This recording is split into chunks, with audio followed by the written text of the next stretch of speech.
I've been asked to say a couple of words on the topic of the corporate assault on public education, which is very real. I'm sure you've all experienced it. It's real, and it's important to keep in mind what we all know, that it's not taking place in isolation. It's just one part of a corporate assault on the population generally, and it's also, I don't have to tell you, it's not new. It goes on all the time. We can go back to 1776 when Adam Smith warned that he put it, the masters of mankind relentlessly pursue their vile maxim, all for ourselves, nothing for anyone else. And they used their control of the political system, as he also pointed out, to assist this pursuit. In his words, he's talking about England, of course. He said the principal architects of policy in England are the people who essentially own the country.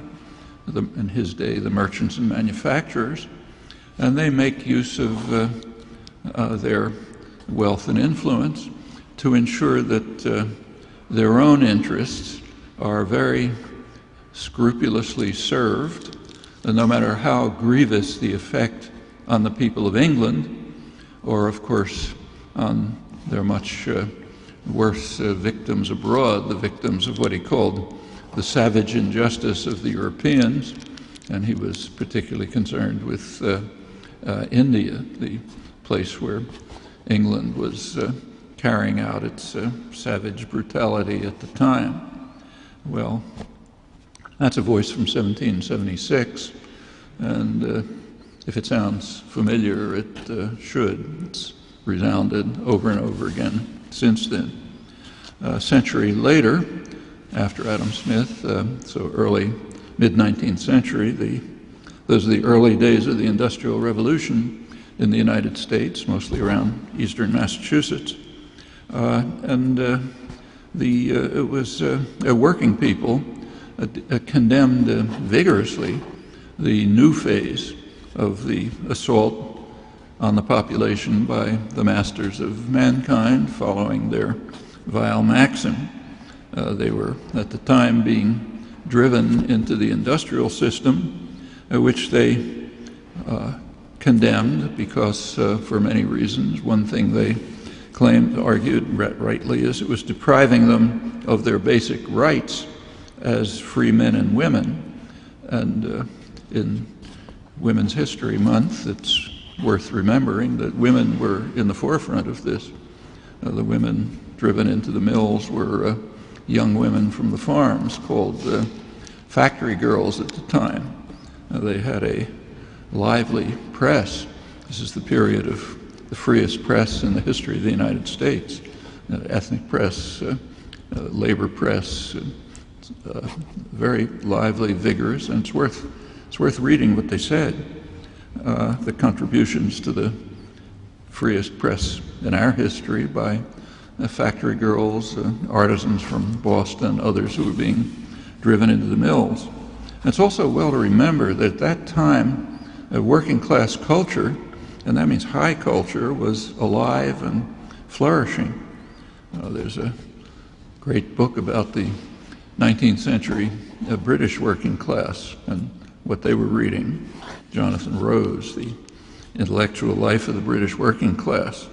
It's a monumental study of their reading habits, and he contrasts, I'll quote him, the passionate pursuit of knowledge by proletarian autodidacts with the pervasive philistinism of the British aristocracy.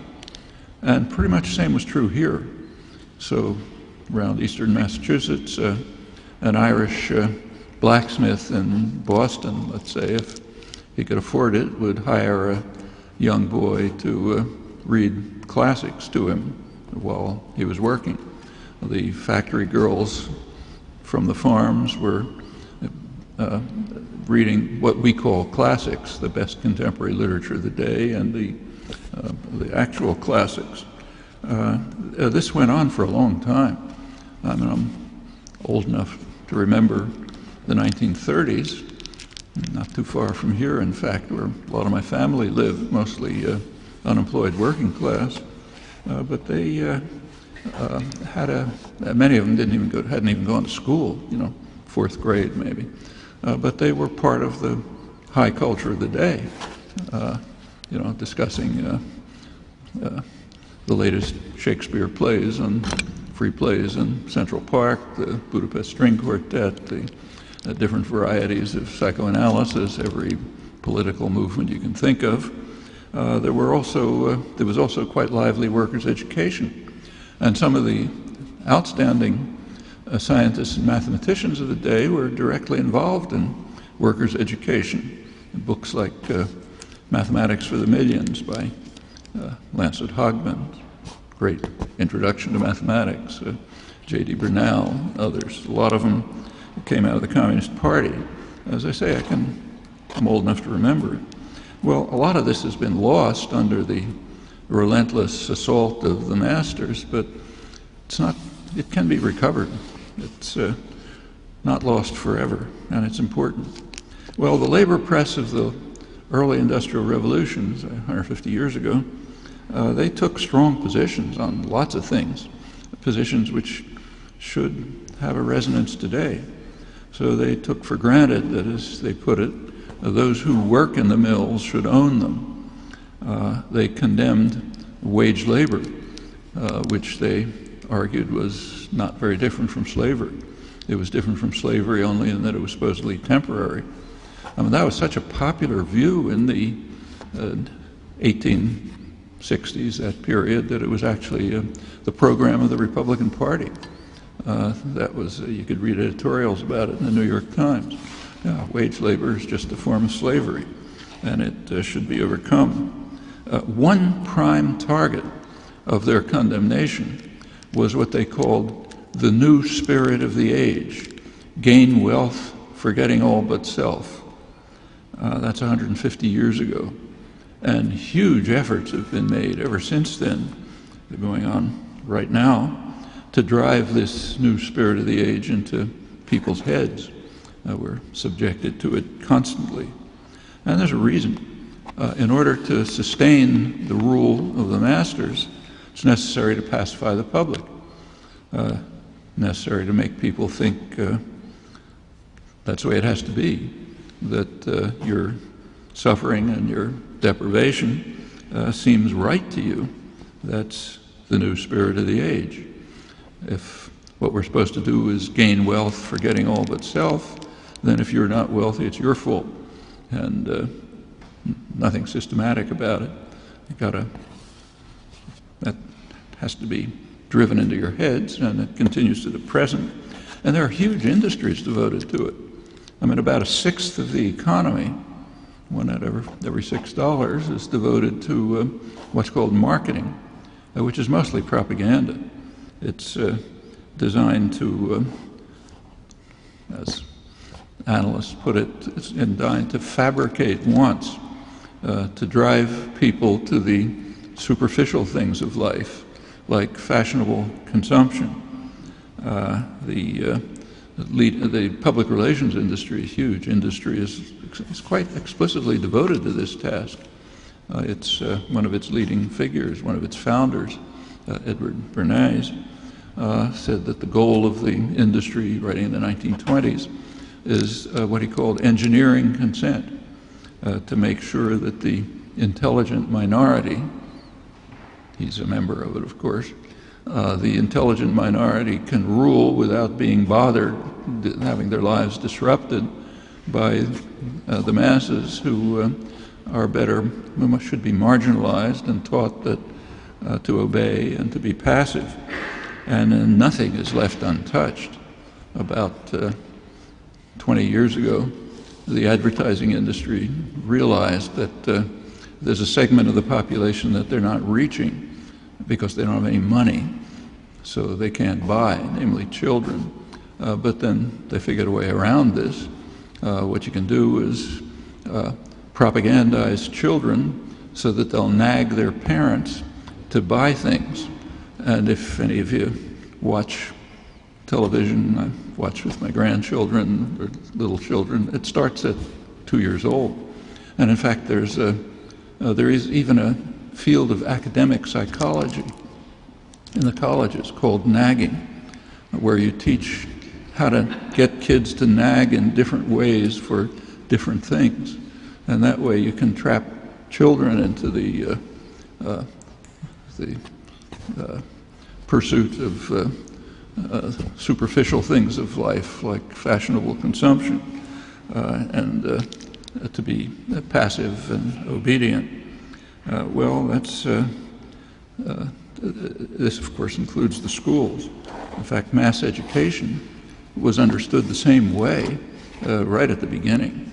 Actually, mass public education is one of the great achievements of the United States. It was well in the lead in developing a mass public education system, college too. So the U.S. did pioneer it, but it had purposes. One purpose was to drive independent farmers into the industrial system, to induce them to give up their independence, the rights of free men and women, and to submit themselves to industrial discipline and everything that went along with it, to accept the life of wage slavery, which is the way they described it, but to accept it as the right thing to do. And that didn't pass without notice. So Ralph Waldo Emerson discussed he discussed the fact that the political leaders of his day, he noticed, were calling for popular education. And when he thought about why they were doing it, he said, their reason is fear. They say that this country is filling up with thousands and millions of voters, and you must educate them to keep them from our throats. In other words, educate them the right way to passivity, obedience, acceptance of their fate as right and just, conforming to the new spirit of the age. And keep their perspectives narrow, their understanding limited, discourage free, independent thought, frighten them into obedience, because the masters are afraid. You've got to keep them from our throats. And that's, of course, a task for the schools as well. Well, this new spirit of the age from 150 years ago, which is a common theme right in front of our eyes, it's inhuman and it's savage and it meets resistance. And there are victories, some of them significant ones. So one set of major victories was, in fact, in the 1930s, when there was popular uprising, significant one. On the cutting edge of it were things like organization of the CIO, which reached the level of sit-down strikes. And sit-down strikes are terrifying for the masters of mankind, because they recognize that a sit-down strike is just one step before going on with the slogan, the idea that those who work in the mills should own them and run them. Why do we need the masters? We're sitting here. Instead of sitting here, let's take it over and run it. That's frightening. At that point, you began getting significant New Deal legislation, which was real, a lot of progress, led to what's often called the golden age of state capitalism, the 50s and the 60s, when there was the highest growth rate in American history, pretty egalitarian growth rate. For the African American population, it was actually the first time that they had a taste at least of what it's like to become part of the mainstream of American life. As I don't have to tell you, after the Civil War, when theoretically slaves were freed, there were a couple of years of formal freedom, but by 1877 there was a North-South Compact which effectively reintroduced slavery, criminalized through criminalization of black life. So if a black man is standing on the street, he can be arrested for vagrancy. If he's looking, what somebody claims he's looking the wrong way at a white woman, he can be arrested for attempted rape. You put it to jail with corrupt judges, you never get out. You become part of a slave labor force. In fact, a good part of the American Industrial Revolution is based on that. Mining, steel mills, and so on. And that lasted until the Second World War.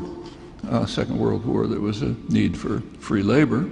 So, yes, it changed. And there were a couple of decades, say, when a black man could get a job in an auto plant and, make a little money, buy a house, send his kids to college, and so on. By the 1970s, that ended. And we're now going back to the criminalization of black life, starting in the early 70s, reconstituting what happened in the post-Reconstruction age. Major technique for that's the drug war. But it's very, very striking. Anyway, there was a golden age, a couple of decades, quite significant. But systems of power don't walk away. This went on through the 60s. The activism of the 60s had a big impact on the country. It civilized it in many ways, both the 60s and their aftermath.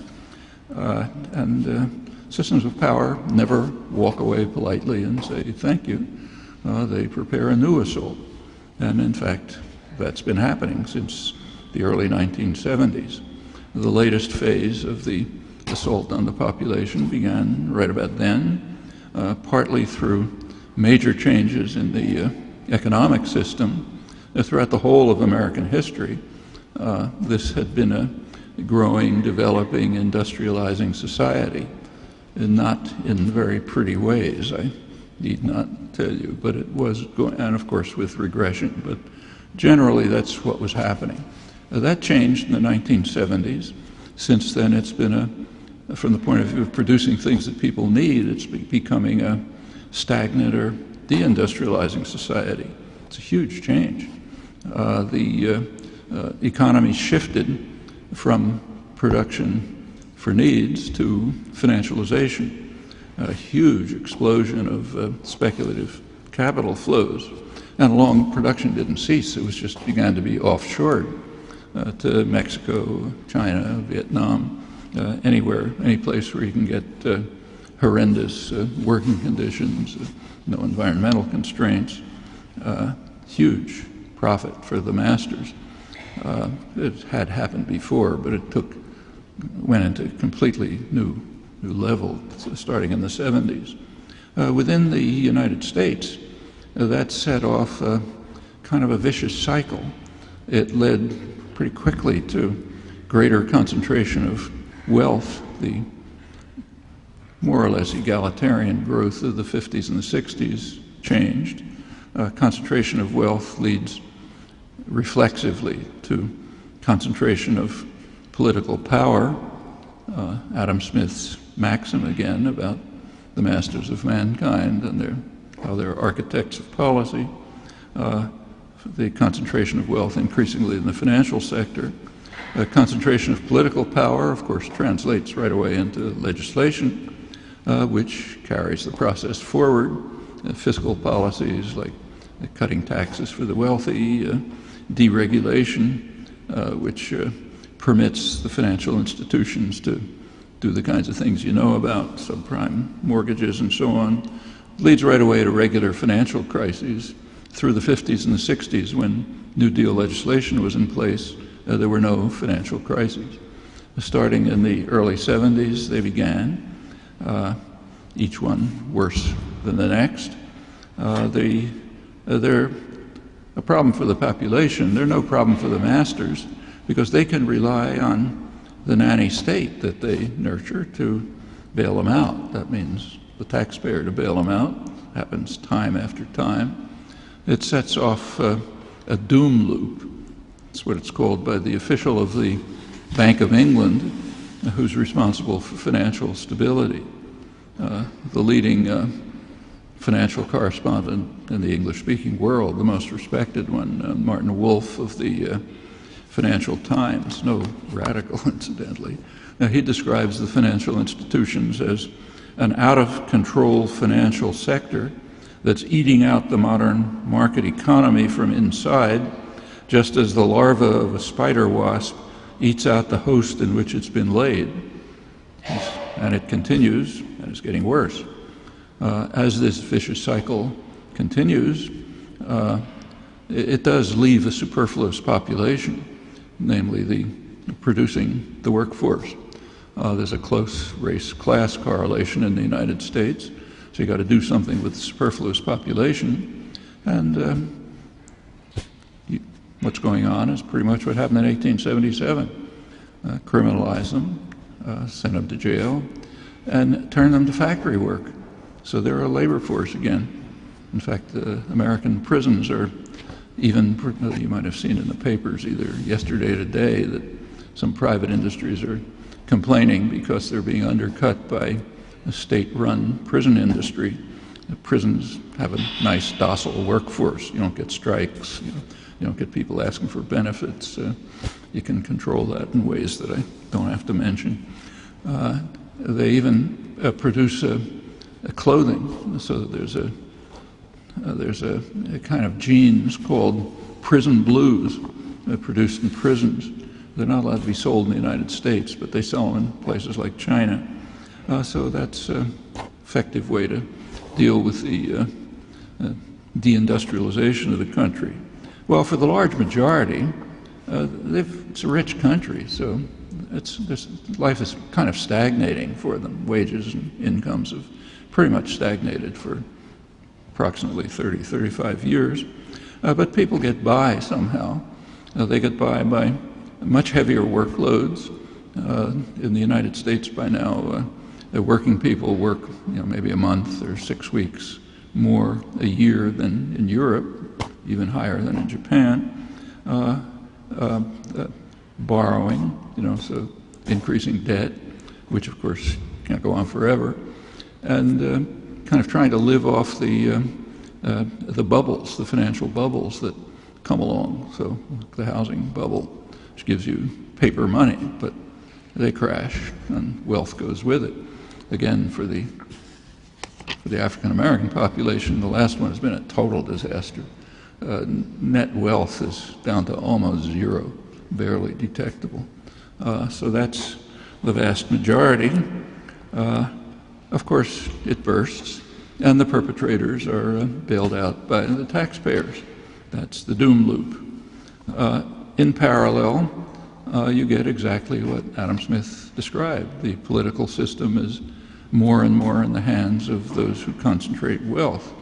And in fact, the political system has been shredded in the past roughly generation, 30, 35 years, in order to approach Adam Smith's maxim even more closely than it did before.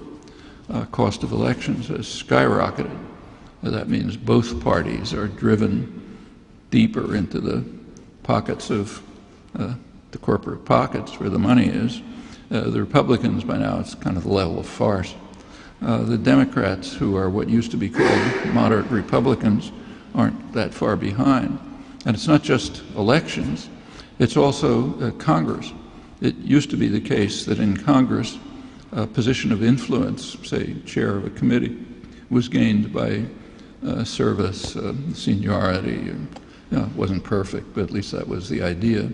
That's no longer the case. You have to buy the position by putting money into the party coffers, which of course drives Congress even deeper than before into the pockets of those who have the money.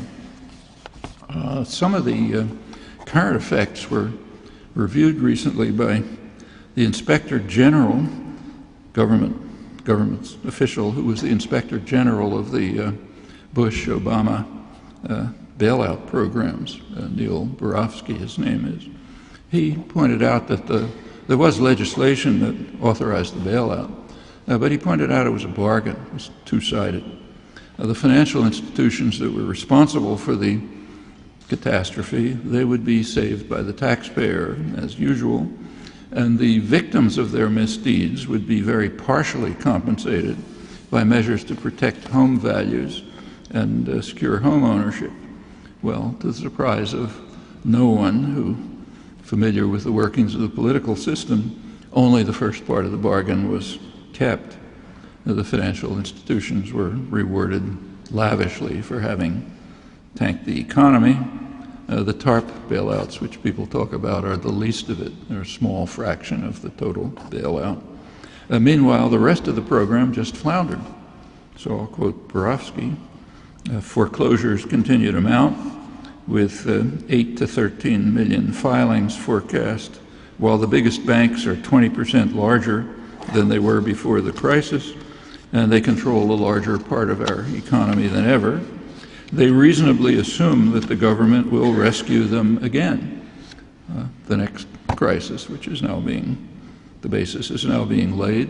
And he goes on to say that the credit agencies incorporate future government bailouts into their assessments of the largest banks.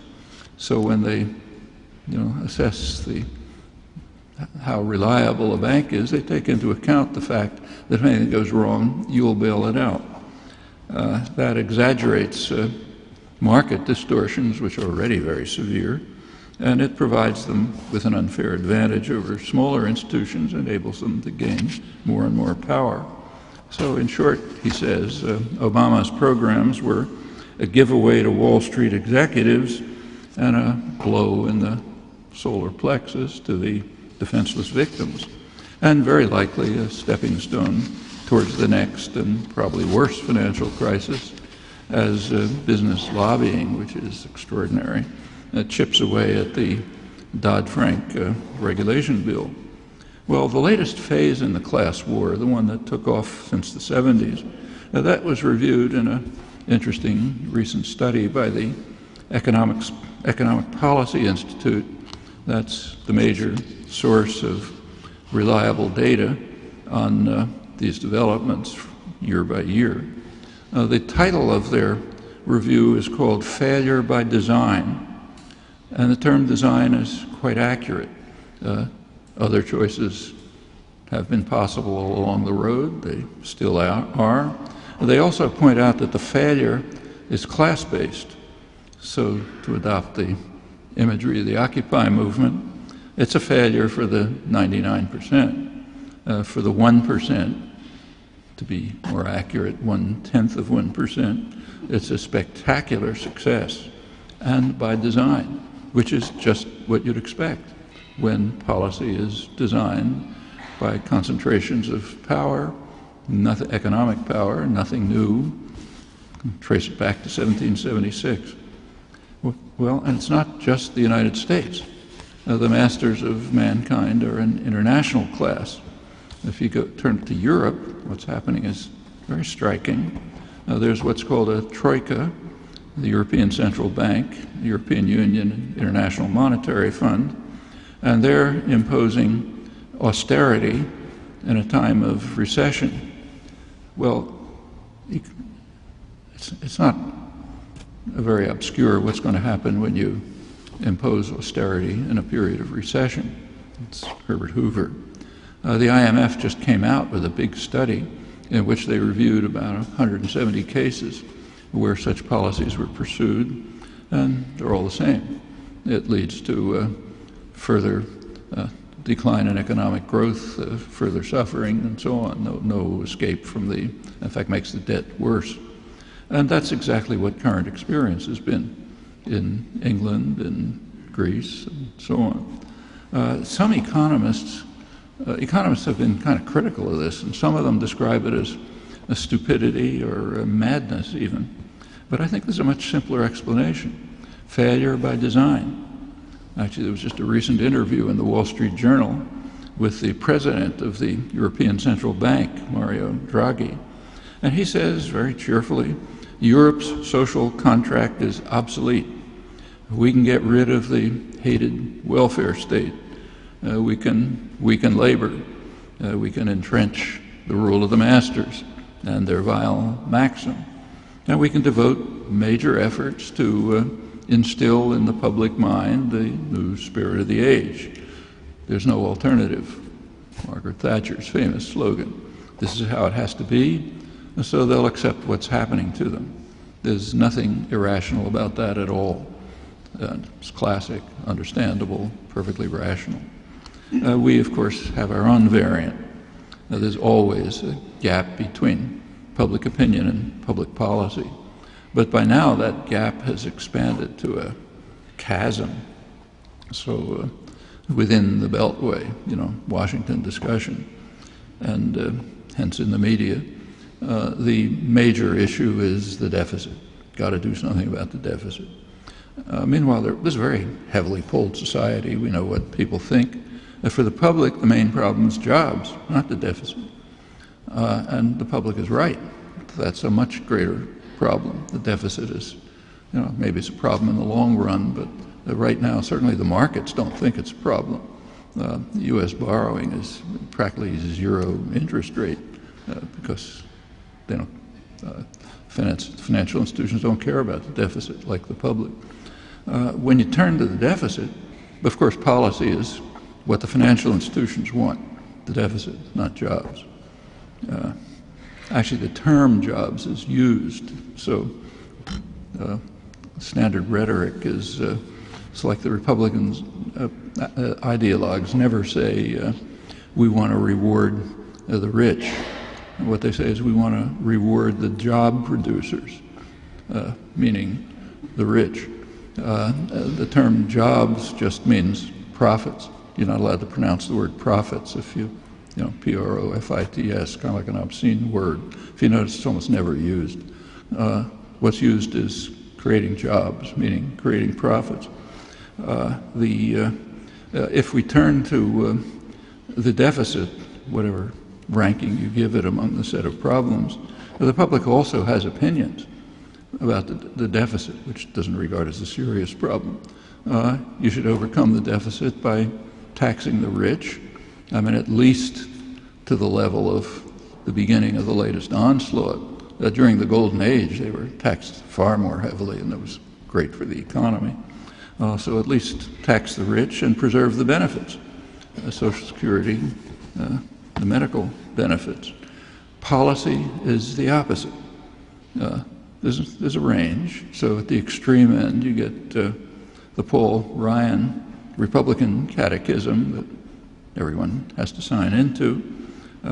Obama has a kind of a milder version, but if you look, it's similar. With regard to the medical system, the expenses are real. When the press says the growth of medical expenses would ultimately be a very serious blow to the economy, they're right. But it's not Medicare. It's the private insurance system, which is hopelessly dysfunctional. The U.S. healthcare system, which is mostly privatized and unregulated and off the international spectrum in this respect, is about twice as high per capita as comparable countries and doesn't have particularly good outcomes, and leaves 50 million people uninsured. That's estimated roughly 50 million extra deaths a year.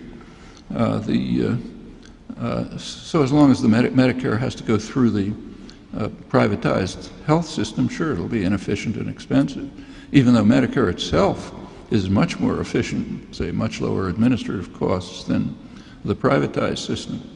In fact, if we had a health system like other industrial countries, not exactly a utopian dream, there wouldn't be a deficit at all. In fact, there would be a surplus. It's been worked out well by economist Dean Baker. But that's not discussed. Can't discuss that. Financial institutions are too powerful, so that's off the agenda. What about Social Security? It's an interesting case. It's not a fiscal problem. Social Security is in quite good shape. A little tweaking, more or less go on forever.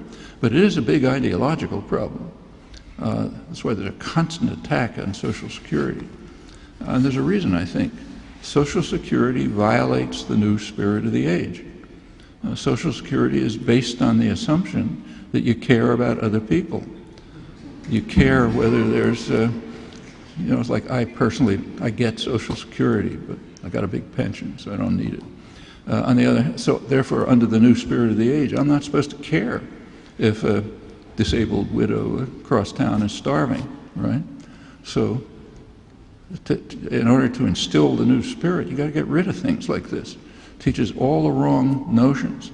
solidarity, mutual support, care for one another, all kind of terrible ideas that have to be driven out of people's heads. And I think the assault on public education is driven in part by pretty much the same forces. If you think about public education, it's the same.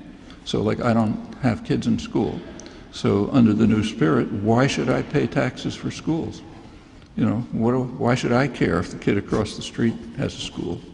If you're really trapped into the new spirit of the last 150 years, you shouldn't.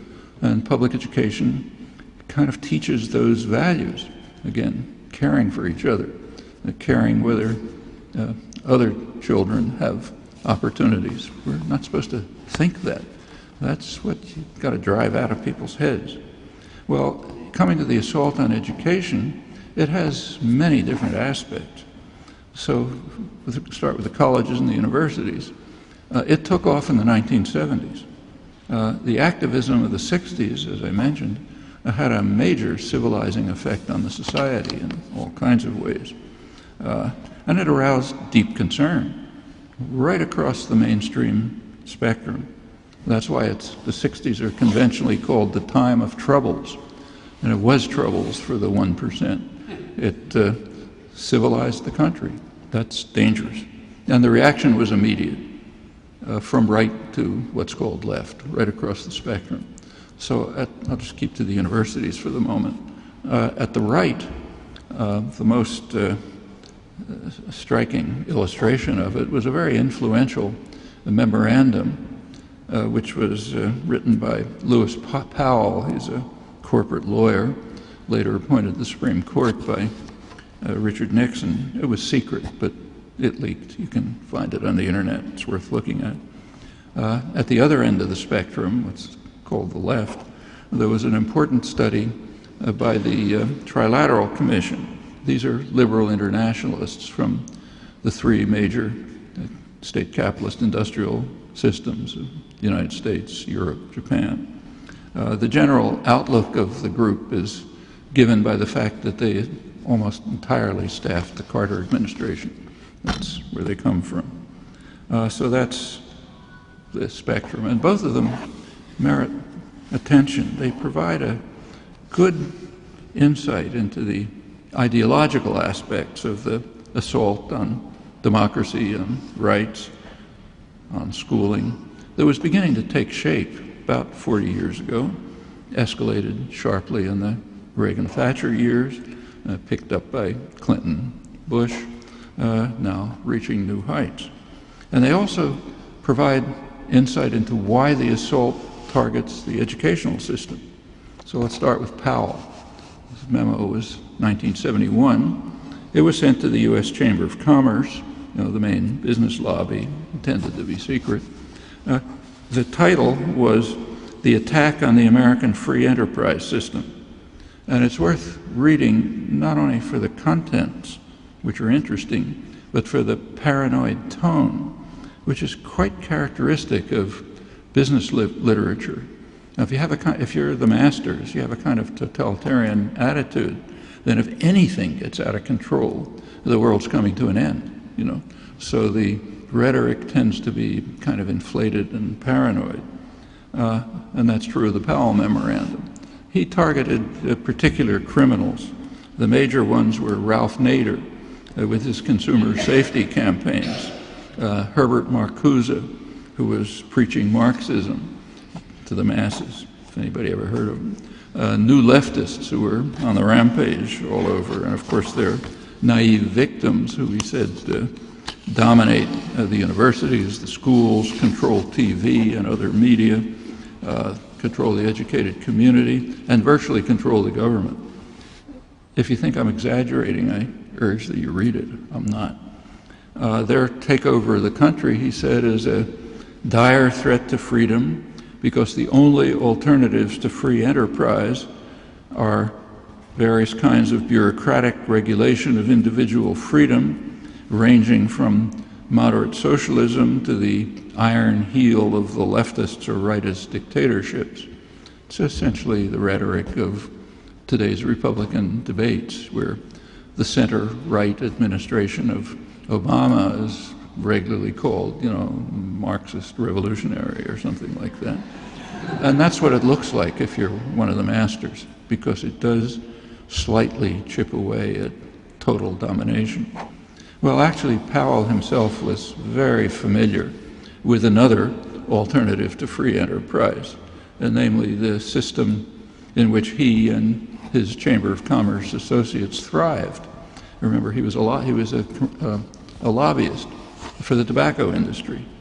He was surely aware of the huge federal subsidies for the production of this leading killer, which not only kills users at a scale vastly beyond the mislabeled drug wars, which have a lot more to do with control than they do with drugs, but they also kill plenty of other people. So they what are called passive smokers. It's called collateral damage in contemporary euphemism. And Powell was also surely aware of the great success of lobbyists like him in assuring that for many decades the government helped the industry conceal what they all knew about the lethal product they were peddling, the huge mounds of corpses to show for their achievement, still piling up rapidly. But that didn't keep him from wailing in the memo that, as every business executive knows, few elements of American society today have as little influence in government as the American businessman, the corporation, or even the millions of corporate stockholders. To translate that into English, it means we don't have 100% control. So therefore, we have nothing.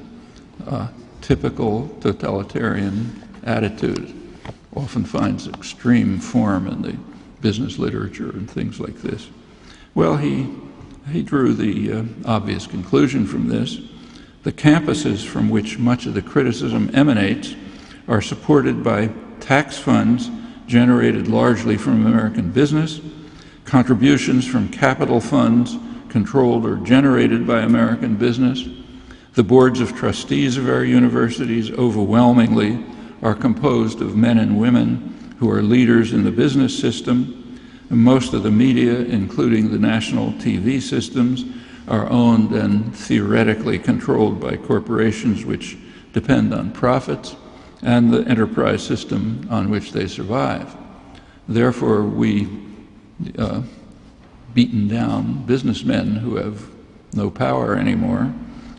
We should organize to defend ourselves instead of just watching passively while business and our fundamental freedoms are destroyed by the Marxist onslaught from the media, the universities, and government.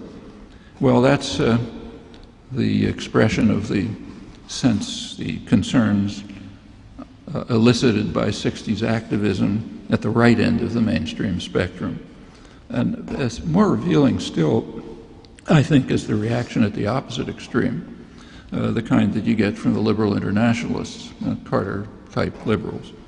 Now, that's spelled out in the Trilateral Commission report that I mentioned, which is called The Crisis of Democracy. And they say there was a real crisis. And I'm pretty frank about it. Again, I urge you to read it if you haven't done it. The crisis is there was too much democracy. The system worked fine, they said, when most of the population was silent, passive, apathetic, obedient. But in the 1960s, something happened.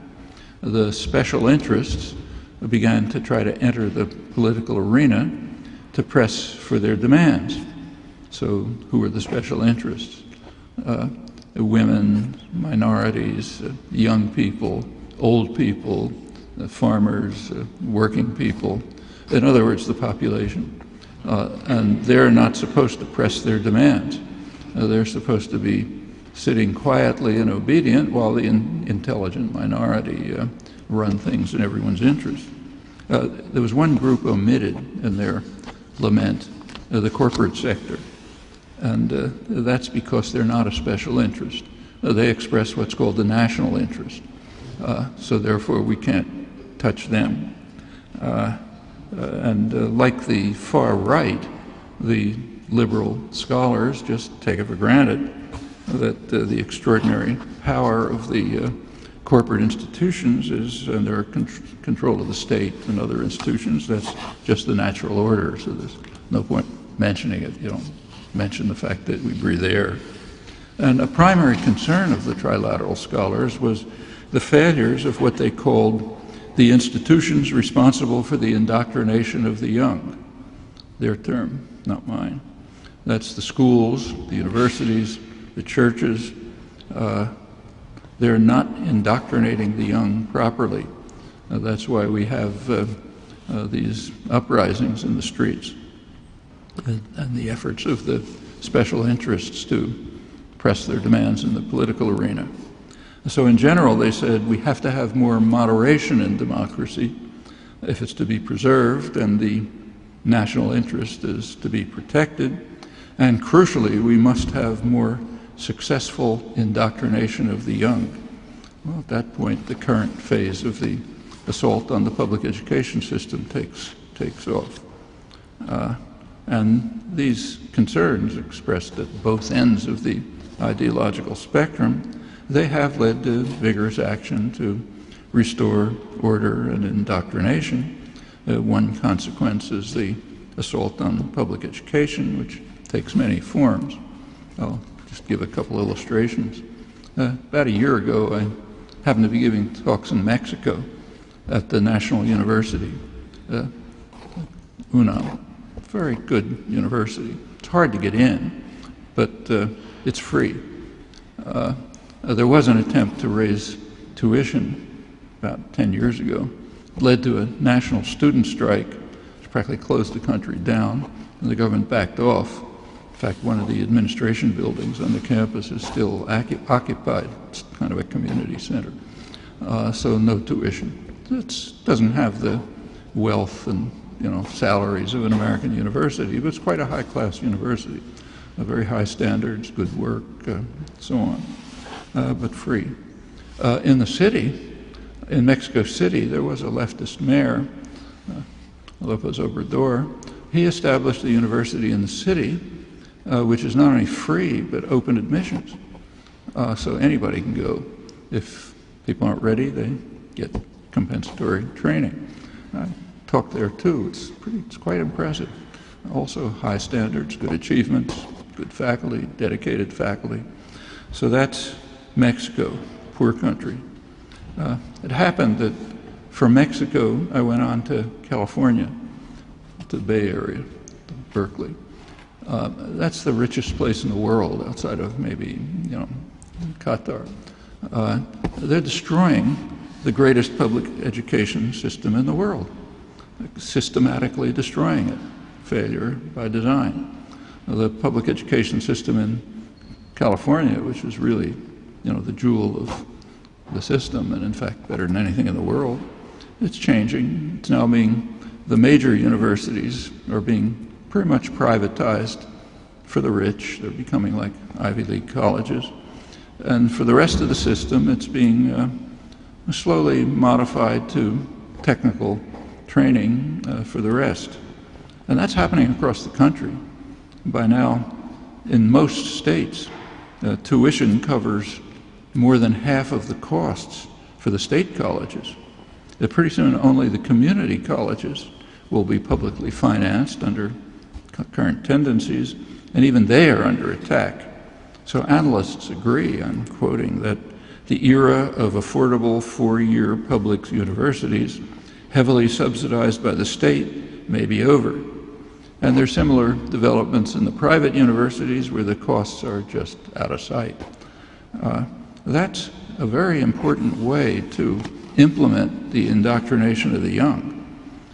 Students come out of college in a debt trap. They don't have many options. And the debt trap is now approaching $1 trillion. It's beyond credit card debt. And it's an exceptionally punishing kind of debt. Like most debt you can get out of in unpleasant ways. You can escape through bankruptcy. Can't do that here. There's no expiration date on the debt. Collectors can garnish your wages for the rest of your life. Social Security, unemployment benefits, forever. You're trapped. For the students, that's a very effective trap for life. It does sharply cut down options, particularly when employment opportunities are weak. Actually, the basic idea was explained by one of the trustees of the New York State University system. He said, there's been a shift from the belief that we as a nation benefit from higher education to a belief that it's the people who are receiving the education who primarily benefit, so they should foot the bill. And that's the new spirit of the age again. Actually, that belief is not among the population. It's among the principal architects of policy, and it's always been their belief. But now they feel in a position to implement it under the rising assault. Well, as usual, the main victims are the most vulnerable. In this respect, it's quite similar to subprime lending, which went after the poorest, the most vulnerable. And there's an educational analog to that. It's called for-profit colleges, which are mostly scams. They seem to offer opportunities, but when you take a closer look, say just take debt figures, turns out that about 96% of the people, they're mostly poorer people, about 96% are in debt, and within 15 years, it's about 40% default. So they're not only trapped, they're robbed. And the kind of education they get isn't much either. Well, the Mexico-California comparison illustrates a crucial point. The reasons for the conscious destruction of the greatest public education system in the world, the reasons are not economic. Mexico is a poor country. We're a rich country. And there are many other cases, including rich societies, like, say, Germany or Finland, which ranks highest in educational achievement in the world. It's free. Actually, post-war U.S. experience is another example. In the post-Second World period, there was a program, the GI Bill, which enabled a huge number of people who would never have been able to go to college at public expense. And it was very rewarding for them, and it was also extremely beneficial to the country. In fact, that's a large part of the reason for the golden age, economic golden age. So once again, like austerity under recession, the policy of closing this off makes absolutely no economic sense, but it is a good technique of class warfare. Not economic, but not necessary, but a technique of indoctrination and control, and in that regard, it's quite valuable. Well, in parallel to all of this, there's a process of corporatization of the universities going on. There's a huge increase over the past 30 years, 35 years, huge increase in highly paid administrative staff. Payment is way beyond the level of anything except maybe football coaches. Increasingly, they're professional administrators.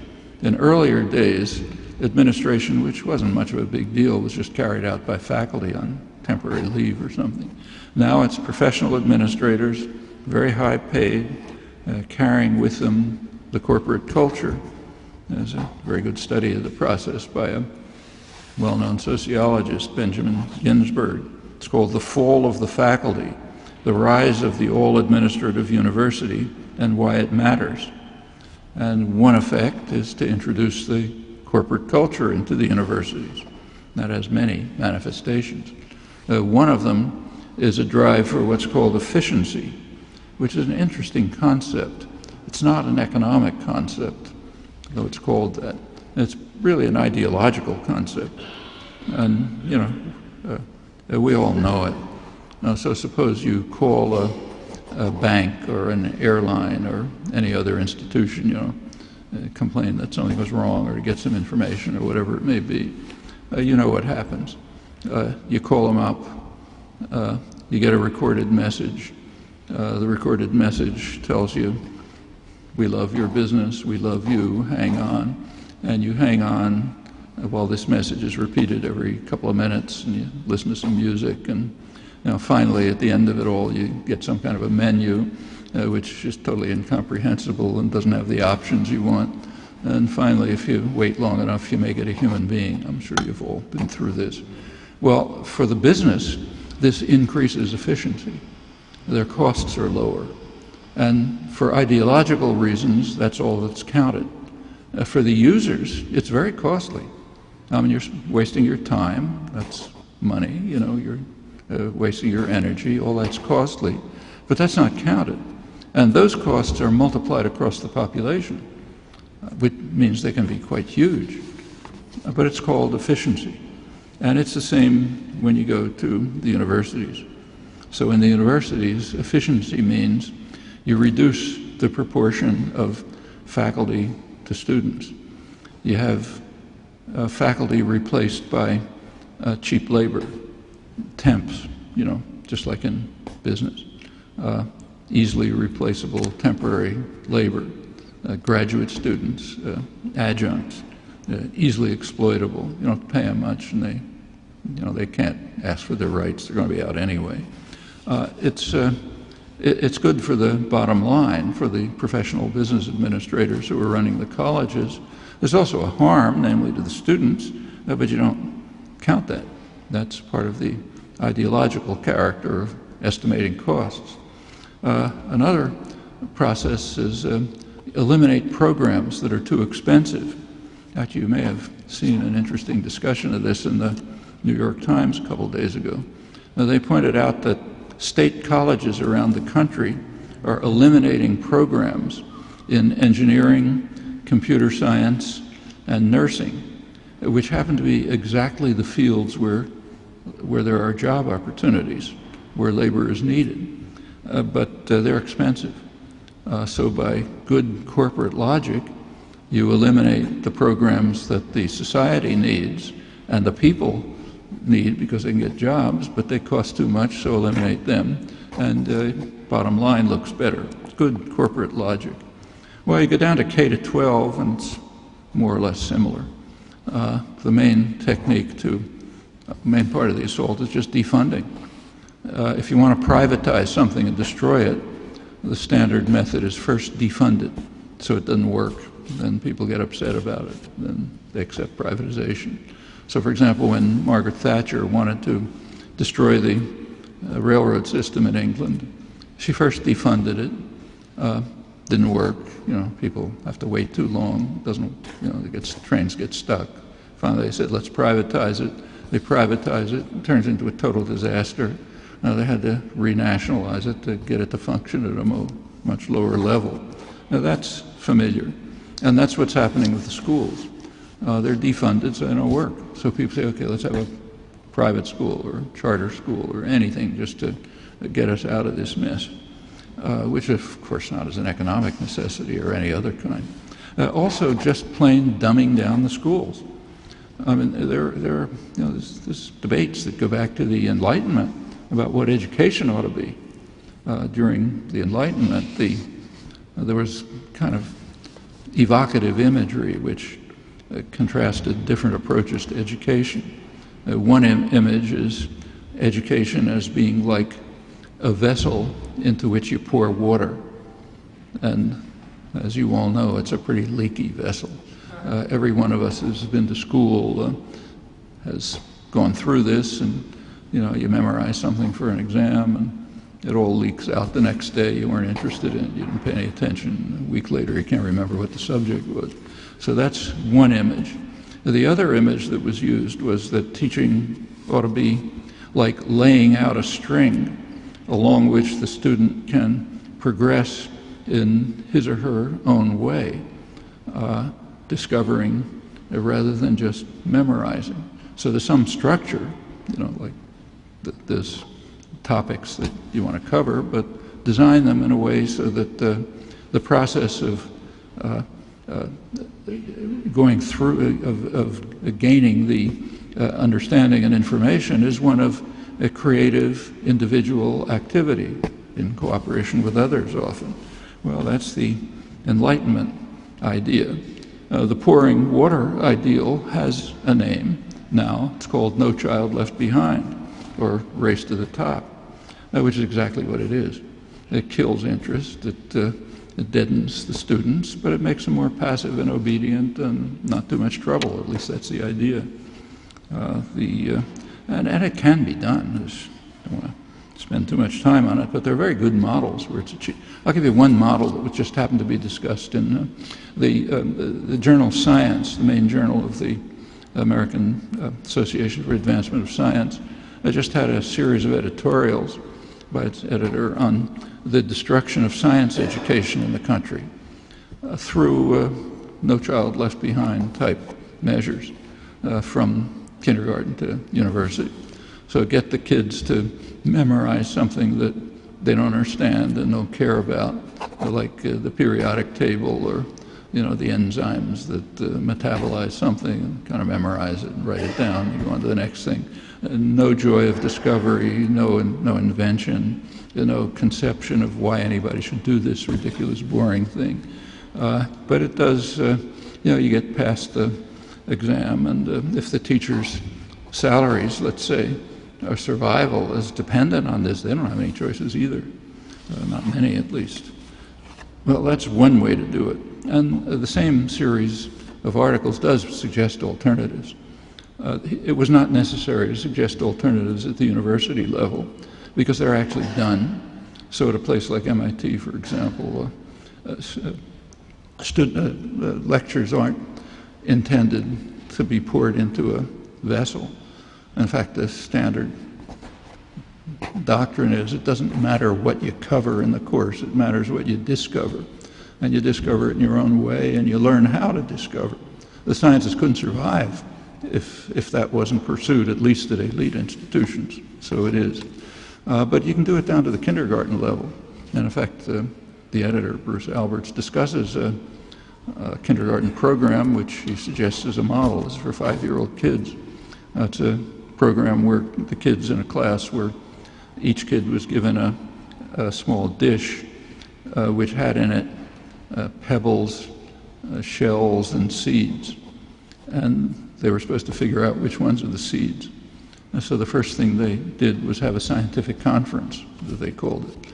Kids got together, thought of various ways in which you could test to see which were the seeds, and they tried some of them, they didn't work. They tried others, they worked better. They exchanged ideas, improved them. Finally, they got to the point where they had figured out what the seeds were. And the next step was to give them all magnifying glasses and crack the seeds so they could look inside and find the embryo, which was the source of the energy that makes the seed grow. Okay, those kids learned something, not only about seeds, but about discovery, about how to go on to the next task and why it's fun to do so and important to do so. That can be done. Any of you who have been teachers know way more than I can say about this. Well, it could be done at any level, but it has a defect. It empowers the teachers instead of humiliating them, which is very important, and it enriches the lives of students and prepares them for creative, independent lives, not passive obedience. Well, all of this is more failure by design. And again, the word design is quite crucial. There are alternatives. There are successful models in our own history, elsewhere. We should be able to progress well beyond those models, but only by dedicated struggle, not passive acquiescence while all of this goes on before our eyes.